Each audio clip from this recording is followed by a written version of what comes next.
శ్రీ విష్ణు రూపాయ నమ శివాయ. తొందరలో నాగేంద్రుడికి సంబంధించినవి చాలా పండుగలు వస్తున్నాయి కదా. ఆ రోజు క్లుప్తంగా నాగేంద్రుడి పూజ చేసుకోవడం ఎలాగా అని చాలామంది చెప్పమని అడుగుతున్నారు. అందుకని వీడియో చేస్తున్నాం. వీడియోలో చెప్పే పూజని ఏ కులం వాళ్ళైనా నిరభ్యంతరంగా చేసుకోవచ్చు. ఎప్పుడు చేసుకోవచ్చు అంటే నాగుల చవితి, నాగపంచమి, సుబ్రహ్మణ్య షష్ఠి అలాంటి పండుగల రోజుల్లో చేసుకోవచ్చు. లేకపోతే ఇంట్లో కానీ ఆలయంలో కానీ నాగప్రతిష్ఠ ఉంటే రోజు చేసుకోవచ్చు. అలాగే పిల్లలు లేని వాళ్ళు కానీ, నాగదోషం ఉన్న వాళ్ళు కానీ, ఇలాంటి వాళ్ళు పూజలు చేస్తూ ఉంటారు కదా, వాళ్ళు కూడా నిత్య పూజ కింద చేసుకోవచ్చు. ఇది ఇంతకీ పూజకు కావాల్సిన వస్తువులు ఏమిటి? ఇదిగో ఇక్కడ చూపిస్తున్నాను చూడండి. అన్నీ మనకి రోజు నిత్య పూజలోకి అవసరమయ్యే వస్తువులే. కొత్తవి మాత్రం ఒక 3 ఉన్నాయి. అవి ఏమిటో ఇప్పుడు చెప్తా. మొట్టమొదటిది, మీరు ఇంట్లో పూజ చేసుకునేటట్టయితే కనుక ఒక చిన్న నాగేంద్రుడిది వెండి పడగ తెచ్చుకోండి. చిన్న చిన్నవి దొరుకుతాయి కదా, అవి తెచ్చుకోండి. లేదా ఆలయంలో ఎక్కడైనా నాగప్రతిష్ఠ దగ్గర చేస్తాము అంటే కనుక అప్పుడు ఆ పడగ కూడా అవసరం లేదు. రెండవది వస్త్రం. సామాన్యంగా నాగేంద్రుడి పూజకి తెలుపు, ఎరుపు రంగున్న ఇలాంటి వస్త్రాన్ని వాడతారు. చూసారా, దీన్ని నాగుల బట్ట అని పిలుస్తారు. ఇలాంటి వస్త్రాలు 2 తెచ్చుకోండి. వస్త్రద్వయం అంటాం కదా మనం. అందుకని చూడండి, చిన్న కర్చీఫ్ లాగా ఉంది. ఇలాంటివి 2 తెచ్చుకోండి. తర్వాత నాగేంద్రుడికి చేసే ప్రసాదం, అది చిమ్మిలి అంటారు కదా, ఆ చిమ్మిలి ప్రసాదం చేసుకోండి. ఈ 3 స్పెషల్గా కావాలి తప్ప మిగతావన్నీ మీ నిత్య పూజలో ఉపయోగించేవే. ఈ పూజా విధానం చూస్తే కనుక మీరు ఇప్పటిదాకా నేను చెప్పిన పూజలన్నింటిలో సంకల్పం చాలా చిన్నది ఉండేది కదా, కానీ ఈ పూజకి కొంచెం పెద్ద సంకల్పం ఉంటుంది. అది ఓపిగ్గా చదువుకోండి.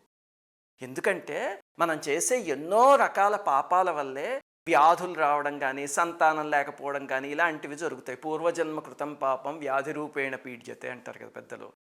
అవన్నీ పోగొట్టుకునే విధానం ఆ సంకల్పంలో ఉంది. అంటే పూర్వజన్మలో తెలియక పాముల్ని చంపినా, లేకపోతే ఈ జన్మలో అలా చేసినా, లేకపోతే శిశువుల్ని, స్త్రీలని, వృద్ధులని, లేకపోతే ఆవులని అలాంటి వాటిని హింసించిన ఆ పాపం అంతా ప్రక్షాళనం కావాలి.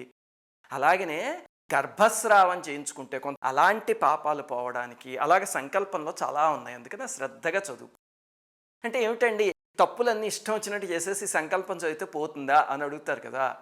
గుర్తుపెట్టుకోండి, ఇలాంటి వాటిల్లో పశ్చాత్తాపడితే, అయ్యో నేను ఇప్పుడో గర్భస్రావం చేయించుకుని ఎంత తప్పు చేశాను, ఒక శిశువు ప్రాణం అన్యాయంగా తీశానా అని బాధపడి ఇంకెప్పుడు అలాంటివి చేయకుండా పశ్చాత్తాపడుతూ ఇలాంటి పూజలు చేస్తే అప్పుడు పోతుంది అలాంటి కర్మ. లేకపోతే ఊరికే చదివేస్తే మాత్రం పోదు. అది ఇంతకీ పూజ ఎలా చేయాలనే డెమో వీడియో, అలాగే దాని పీడిఎఫ్ కూడా డూర్ శ్రీవాణి పూజా డెమోస్ అనే ఛానల్ ఉంది కదా మన కొత్త ఛానల్, అందులో పెడతాము. వెళ్ళి అక్కడి నుంచి చూసి చేసుకో. సరే, ఇప్పుడు సంకల్పం అయిపోయాక ఏం చేయాలి? మొట్టమొదట ధ్యానం చేయాలి నాగేంద్రుడిని. అది ధ్యానం చేయడానికి ఒక విధానం ఉంది. ఆ శ్లోకం చదువుతూ ధ్యానం చేసి తర్వాత ఆవాహన చెయ్యాలి. మీ దగ్గర చిన్న బింబం ఉందనుకోండి, అదే చిన్న ప్రతిమ, దానిపైన ఇలా చెయ్యి ఉంచి ఆ శ్లోకం చదివితే కనుక అప్పుడు నాగేంద్రుడు అందులోకి ఆవాహన అవుతాడు. అప్పుడు అభిషేకం చేయాలి. ఈ అభిషేకం నాగేంద్రుడి పూజలో అన్నిటికన్నా ముఖ్యమైనది. మీరు దానికోసం ఏం చేస్తారంటే పంచామృతాలు వేరువేరుగా పెట్టుకుని ఒక్కొక్క శ్లోకము పంచామృతాలకి సంబంధించిన చదువుతాం మేము ఆ పూజలోను. అప్పుడు దాంతో అభిషేకం చేయండి. అలా 5 చేశాక శుద్ధోదకంతో చేయండి. అంటే మనం రుద్రాభిషేకం అప్పుడైతే ఒక్కొక్క దానికి తర్వాత శుద్ధోదకం అలా చేస్తాం కదా, అంత విస్తారంగా అక్కర్లేదు, క్లుప్తంగా చేసుకునే పూజ కాబట్టి. దాంతో 5 పంచామృతాలు 5 చేసిన తర్వాత ఆఖరికి శుద్ధమైన జలంతో ఒకసారి అభిషేకం చేయండి. చేస్తే అప్పుడు అభిషేకం పూర్తయినట్టు. తర్వాత వస్త్రం. ఆ వస్త్రం ఇందాక నేను చూపించాను కదా, అలాంటివి 2 తెచ్చి వస్త్రయుగ్మం అని స్వామికి సమర్పించండి.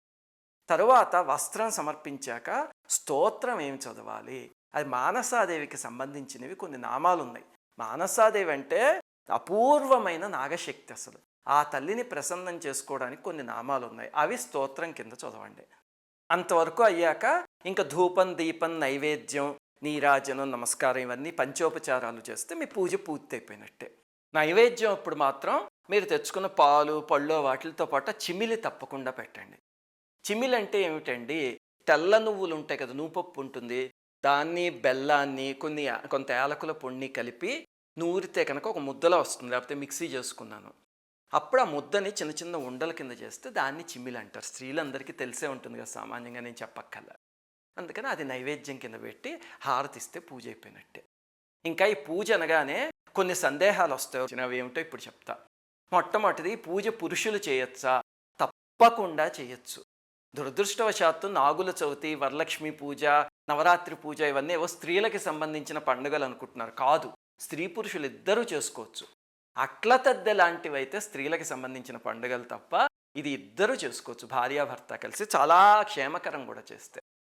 రెండవది, ఎక్కడ చేయాలి పూజ అంటే, మొట్టమొదట మీకు ఇలాంటి ప్రతిమ ఉంటే కనుక ఇంట్లో చేసుకోండి.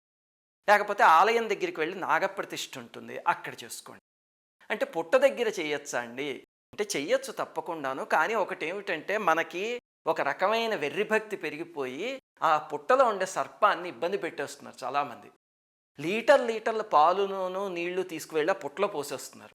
పాప చీమలు ఆ పుట్టని చాలా జాగ్రత్తగా కట్టుకుంటే ఒక రకమైన జిగురు లాంటి పదార్థం ఉంటుంది, దాంతో కడితేనే నిలుస్తుంది. మీరు బకెట్లు పాలు పోసేస్తే అదంతా బురద అయిపోయి ఇంకా సర్పం అందులో ఉండగలదా అంటే, మన అతిభక్తితో వెళ్ళి దాని ఇల్లుని పాడు చేసినట్టు. అలాగే కొంతమంది ఇంకా దారుణం ఏమిటంటే, అక్కడికి తీసుకువెళ్ళి దీపావళి క్రాకర్స్ ఉంటాయి, అవి కాల్చేస్తున్నారు. 1000 వాల 5000 వాల. సామాన్యంగా జంతువులకి ఈ మంట కానీ శబ్దం కానీ ఉంటే భయపడిపోతాయి. అలాగే అక్కడ హడావిడి చేయకుండా మీరు వెళ్ళి మామూలుగా పూజ చేసుకుని వచ్చేటట్టయితే నిశ్శబ్దంగా చేసుకోండి. అంతేకాని హడావిడి చేసేటట్టయితే మాత్రం మీరు పుట్టల దగ్గరికి వెళ్ళొద్దు, చక్కగా నాగప్రతిష్ఠ దగ్గరికి వెళ్ళండి. ఎందుకంటే సర్పాన్ని భక్తి పేరుతో హింసించామనుకోండి, ఆ పాపం ఎక్కువ వస్తుంది పుణ్యం కన్నా. ప్రకృతిని గౌరవిస్తూనే మన పూజలు మనం చేసుకోవాలి. పాములు పాలు తాగుతాయండి. అసలు వెళ్ళి నాగుల చవితి ఎప్పుడు లీటర్లు పోసేస్తూ ఉంటారు, సుబ్రహ్మణ్య షష్ఠి అప్పుడు తాగుతాయి అసలు పాలు అని. దానికి తాగుతాయి అని చెప్పే మహాభక్తులు కొంతమంది ఉన్నారు, తాగవో అని నిరూపించే సైంటిస్టులు కొంతమంది ఉన్నారు. ఇవన్నీ పక్కన పెడితే మీకు ఒక ముఖ్యమైన కాన్సెప్ట్ చెప్తా, జాగ్రత్తగా వినండి. మన ఋషులు ఏం చెప్పారు? చిమ్మిలి పెట్టమన్నారు, ఈ నాగుల బట్ట తీసుకువెళ్ళి సమర్పించమన్నారు. ఈ బట్టతో ఎక్కడైనా పాము టైలర్ దగ్గరికి వెళ్ళి చొక్కా కుట్టించుకుంటుందో చెప్పండి? ఎందుకు చేయమన్నారు ఇవన్నీ? పాలు పోయడం ఇవన్నీ అంటే అవి ఆ సర్పం కోసం చేయమనిలే. సర్పశక్తి అని ఒకటి ఉంది. ఆ సర్పశక్తి అనుగ్రహం ఉంటే పిల్లలు పుట్టడం, వ్యాధులు పోవడం అలాంటివన్నీ జరుగుతాయి. ఆ శక్తికి పాలన్నా, చిమ్మిలి అన్నా, లేకపోతే ఈ రకమైన తెలుపు ఎరుపు వర్ణం ఉన్న బట్ట అన్నా సరే ప్రీతి. అందుకని ఋషి ఆ శక్తికి సమర్పించమన్నారంటే, అది కొంతమంది పుట్టల దగ్గరికి వెళ్ళి చేస్తూ ఉంటారు తప్ప, మనం చేస్తున్న ఉపచారాలన్నీ ఆ పుట్టలో ఉన్న పాముకి కాదు, ఆ పాము ద్వారా సర్పం అనే దేవతాశక్తికి చేస్తున్నాయి. పాము అక్కడ ఒక రిప్రజెంటేషన్ అంతే. వెంకటేశ్వర స్వామి పూజ చేసినప్పుడు స్వామి ఫోటోలాగా. అందుకని ఈ పాము తాగుతుందా తాగుదా అనే తర్జన భర్జనలు పక్కన పెడితే ఆ నాగశక్తికి సమర్పిస్తున్నారు, అది గుర్తుపెట్టుకోండి. ఇంకా ఆఖరి ప్రశ్న ఏమిటంటే, ఈ పాలు అలా లీటర్లో పుట్టల్లో వేస్ట్ చేసేసే బదులు అనాథలకి ఇవ్వచ్చు కదండి, పారబోయడం ఎందుకు? ఇదైతే చాలామంది చదువుకున్న ప్రబుద్ధులు అంటూ ఉంటారు. ఒక పాయింట్ మాత్రం నిజమే, బకెట్లు తీసుకువెళ్ళి పోసేయకండి పుట్టల మీదైనా విగ్రహాల మీదైనా. ఋషులు చెప్పారు కాబట్టి కొంచెం పాలతో పూజ చేయండి. చేస్తూనే అనాథలకి హాయిగా లీటర్లు పంచిపెట్టండి. అంటే మీ దగ్గర 10 లీటర్ల పాలు పంచదలుచుకున్నారనుకోండి, ఒక 50 mlతో నాగేంద్రుడికి పూజ చేసి మిగతా అంతా 10 లీటర్లు తీసుకువెళ్ళి అనాథలకి చక్కగా పంచండి. అంతేగాని అనాథాశ్రమంలో పంచడం కోసం మీరు చేయాల్సిన పూజ మానేయక్కర్లా, కానీ అక్కడ కూడా పంచితే భగవంతుడు సంతోషిస్తాడు. ఒక విషయం గుర్తుపెట్టుకోండి, అక్కడ మూర్తి మీదో పుట్ట దగ్గర పోస్తే ఏం వస్తుందండి ప్రయోజనం? ఆ పాలు అలా నేల మీద కారిపోవా అంటే గుర్తుపెట్టుకోండి. ఎవరైనా చెట్టు మొదట్లో బకెట్ నీళ్లు పోస్తున్నాడు అనుకోండి, వెంటనే ఏమీ చదువుకొని కూడా వచ్చి అదేమిటండి అలా నీళ్లు పారబోసేస్తున్నారు నేల మీద, ఎంత ఘోరం అంటే, ఒక బాట్ని చదువుకున్న అతను ఏం చెప్తాడు వెంటనే, నాయన అది పారబోయడం కాదు, ఆ రూట్స్ వాటిని తీసుకుని చెట్టు మొత్తానికి ఇస్తే దానివల్లే నీకు పళ్ళు పువ్వులు అవన్నీ వస్తున్నాయి చెట్టు నుంచి అని చెప్తారు, అంతేనా? అలాగే ఆధ్యాత్మిక విద్యలో మీరు ఈ సర్పాన్ని ప్రసన్నం చేసుకోగలిగితే మీకు, మీ కుటుంబానికి, మీ వంశానికి, అలాగే మీ చుట్టుపక్కల ఉన్న ప్రజలకు కూడా ఆ సర్పశక్తి మేలు చేస్తుంది. దానికోసం అని చెప్పి ఋషులు ఇలా చేయమన్నారు. అది పారబోయడం కాదు, అది మీరు ఇక్కడ పారబోసినట్టు కనిపిస్తున్నా సరే అది భక్తితో చేస్తే ఆ సర్పశక్తికి వెళ్ళి దాని అనుగ్రహంతో మనకి దేశానికి మంచి జరుగుతుంది. శ్రీమాత్రే నమః. అందరికీ నమస్కారం. మన భారతీయ సనాతన ధర్మం గురించి, ఈ దేశంలోని మహనీయుల గురించి, ఆలయాల రహస్యాల గురించి ఎంతో పరిశోధన చేసి ఈ ఛానల్ని మీకు అందిస్తున్నాం. సబ్స్క్రైబ్ చేసి పక్కనే ఉన్న బెల్ ఐకాన్ని క్లిక్ చేయండి.